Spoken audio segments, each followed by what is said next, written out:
శ్రీ గణేశాయ నమః. శ్రీ గురు దత్తాత్రేయ నమః. ప్రథమంగా మీ అందరికీ కూడా నా వీడియో చూసి వీక్షకులకు నూతన ఆంగ్ల సంవత్సర శుభాకాంక్షలు.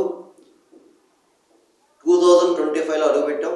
2025 మీ అందరికీ కూడా ఈ సంవత్సరం బాగుండాలని ఆ సర్వేశ్వరుని వేడుకుంటున్నాను. మీ అందరికీ కూడా మంచి జరుగుతుంది. ఈ సంవత్సరం అందరికీ మీకు మంచి జరుగుతుంది. ఇక 2025లో జనవరి రాశి ఫలాల్లో ప్రథమంగా మేషరాశి. ఈ మేషరాశి వారికి ఈ జనవరి మాసంలో ఎలా ఉందో తెలుసుకుందాం. అశ్విని 1, 2, 3, 4 పాదాలు, భరణి 1, 2, 3, 4 పాదాలు, కృతిగా 1వ పాదం మేషరాశి వస్తాయమ్మా. ఈ రాశి ఉన్న స్త్రీలకు పురుషులకు ఈ మాసం బాగుందమ్మా. కంగారు పడాల్సిన పని అయితే లేదు. ఎందుకంటే గతంలో మీరు చాలా సమస్యలు ఎదుర్కొన్నారు. కానీ ఈ మాసం మీకు అనుకూలమైన మాసం చెప్పుకోవచ్చు. గ్రహ సంచారం బాగుంది. మీరు ఏ పని తలపెట్టినా, ఏ కార్యం తలపెట్టినా అది మీకు సక్సెస్ అవుతుంది. ఇక కుటుంబ సఖ్యం బాగుంది. అలాగే దంపతుల మధ్య ప్రేమ అనురాగాలు ఉంటాయి. మీ సంతానం బాగుంటుంది. ఒకవేళ సంతానం విద్యార్థులైతే చక్కగా చదువుకుంటారు. అలాగే బంధుమిత్రుల యొక్క సహాయ సహకారాలు కూడా మీకు ఈ మాసం లభిస్తుంది.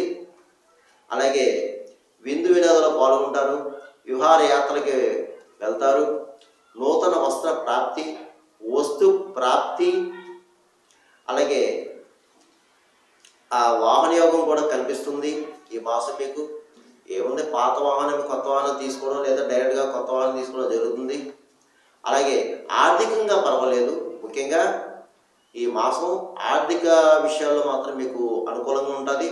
ఏమైనా సెటిల్మెంట్లు ఉంటే చేసుకోవచ్చు మీరు ఈ మాసం. అలాగే భూగృహ సంబంధ లావాదేవీలు పూర్తవుతాయి. అలాగే నూతన వ్యవహారాలు కూడా శ్రీకారం చుడతారు మీరు చక్కగాని. అలాగే మంచి మిత్రులు అంటే పాత మిత్రులు కలుసుకుంటారు. వాళ్ళతో సంభాషణ చాలా ఆహ్లాదకరంగా ఉంటుంది. కానీ కొత్త వాళ్ళతో జాగ్రత్త. కొత్త వాళ్ళు పరిచయం అవుతారు. వాళ్ళని నమ్మవద్దు. అలాగే మీరు మధ్యవర్తితో ఉండి ఈ మాసం అనవసరంగా లేనిపడి తలకాయ పోటు పెట్టుకోవద్దు. ఎందుకంటే సాక్షి సంతకం చేయడం, మధ్యవర్తితో ఉండి ఎవరికైనా అమౌంట్ ఇప్పించడం ఇలాంటివి చేయొద్దు. అలాగే అబద్ధం సాక్ష్యం చెప్పడం. పెద్దల్ని గురువుని గౌరవించండి అమ్మా. దయచేసి పెద్దల్ని గురువుని గౌరవించండి. ఎవరితో కూడా దోషంగా ప్రవర్తించవద్దు. మీ పని మీరు చేసుకుని వెళ్ళిపోండి అమ్మా. అలాగే ఎవరు ఏ వృత్తిలో ఉన్నా సరే ఆ వృత్తిలో రాణింపు ఉంటుంది మీకు చక్కగాని. మీకు స్థాయి కూడా పెరుగుతుంది. అంటే ఉన్నత స్థాయికి వెళ్తారు. అలాగే కొత్త ప్రణాళిక కూడా వేసుకుంటారు. ఈ మాసంలో మీరు కొత్త ప్రణాళిక వేసుకుంటారు. అలాగే కొన్ని విషయాలు మీకు కలిసి వస్తాయి. ఈ మాసంలో మీకు కొన్ని విషయాలు మీకు కలిసి వస్తాయి. అలాగే పెద్ద వాళ్ళని కలుసుకుంటారు. ఈ మాసం మీరు పెద్ద రాజకీయ నాయకులను కలుసుకుంటారు. మీకు కావాల్సిన వ్యవహారాలు చేయించుకుంటారు. అలాగే ప్రభుత్వ సంబంధించిన కార్యాలు కూడా మీకు పూర్తవుతాయి ఈ మాసంలో. ఇక అలాగే ఇతర దేశం ఉన్నవారు కూడా ఈ మేషరాశి వారు ఇతర దేశంలో ఎవరైతే ఉన్నారో మీకు కూడా బాగుందండి. ఈ 2025 మీకు బాగుంది. అలాగే కొంతమంది ఉద్యోగాలు లేక బాధపడతారు. ప్రయత్నం మాత్రం చేసుకోండి. మీరు మీ యొక్క ఉద్యోగ ప్రయత్నం చేసుకోండి. అలాగే ఉద్యోగంలో ఉన్నవారు కూడా బాగుందండి. గతంలో కంటే బాగుంది. ఇబ్బందికరమైన వాతావరణం అయితే ఏమీ లేదు. అయితే ఇందులో కాస్త బద్ధకస్తులు ఉన్నారండి. ఆ బద్ధకాన్ని విడనాడి ప్రయత్నం చేసి మీ ప్రయత్నాలు కొనసాగుతాయి. బాగుంది. ఇకపోతే మీరు మీ పని చేసుకుని తప్ప ఇతరుల విషయంలో జోక్యం కలిగించుకోవద్దు. మీ పని చేసుకుని ఇతరుల విషయం జోక్యం కలిగించుకోవద్దు. ఇక మీకు ఈ మాసంలో అంటే ఈ జనవరిలో ఎవరైనా పుట్టినరోజులు జరుపుకుంటే మీరు తప్పనిసరిగా దేవాలయం వెళ్ళండి.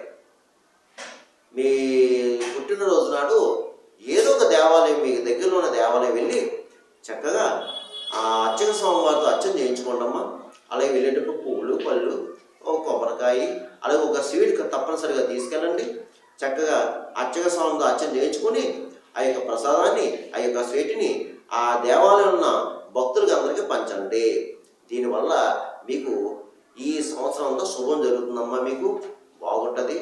ఎప్పుడైనా సరే గుర్తుపెట్టుకోండి, మన పుట్టినరోజు నాడు దేవాలయానికి వెళ్తే మంచిది. దేవాలయానికి వెళ్ళి అక్కడ అర్చన చేయించుకుని, అక్కడ అయ్యగారు ఉంటారని, అక్కడ అర్చక స్వామివారు లేదంటే పురోహితులు లేదా పెద్ద గురువులు ఉంటారో వాళ్ళకి యథాశక్తి దక్షిణ తాములు ఇచ్చి చక్కగా వాళ్ళ యొక్క ఆశీస్సు తీసుకోవాలమ్మా.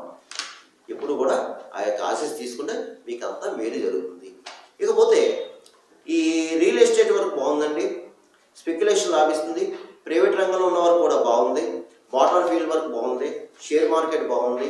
అలాగే రాజకీయ నాయకులు కూడా బాగుందండి ఈ సంవత్సరం. మీకు ఈ మాసం, ఈ జనవరి మాసం రాజకీయ నాయకులకు బాగుంది. మీకు ప్రజల్లో మంచి గుర్తింపు వస్తుందండి. అలాగే సినిమా, టీవీ, కళారంగంలో ఉన్నవారు కూడా బాగుందండి. మీకు మంచి మంచి అవకాశాలు వస్తాయి, మీకు మంచి అవార్డులు కూడా వస్తాయి.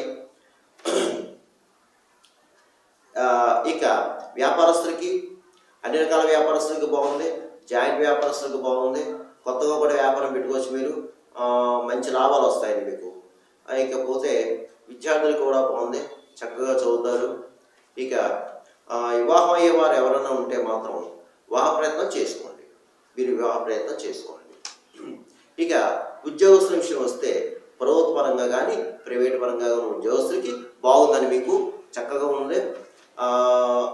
ఉద్యోగం లేని వాళ్ళు కూడా ప్రయత్నం చేసుకోండి.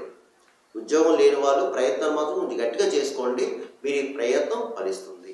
ఇకపోతే ఉద్యోగస్తులకి పై అధికారులు ప్రశంసలు పొందుతారు చక్కగాని.